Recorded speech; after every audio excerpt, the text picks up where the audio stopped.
perubahan yang paling besar kalau dari segi fizikalnya lah adalah perubahan kawasan lorong belakang yang dulunya terbiar, kotor dan tidak ceria lah. Imagine lah kawasan dah berusia lebih 50 tahun. Jadi lorong ni digunakan untuk orang buang sampah lah, buang bahan-bahan binaan, jadi tak ada orang kisah lah.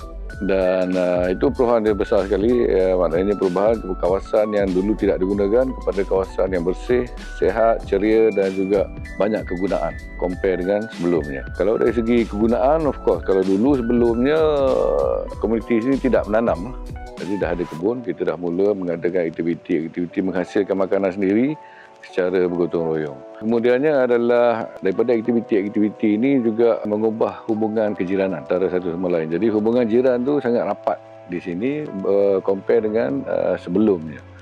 Jadi di sini setiap jiran itu mengenali jiran-jiran yang lain.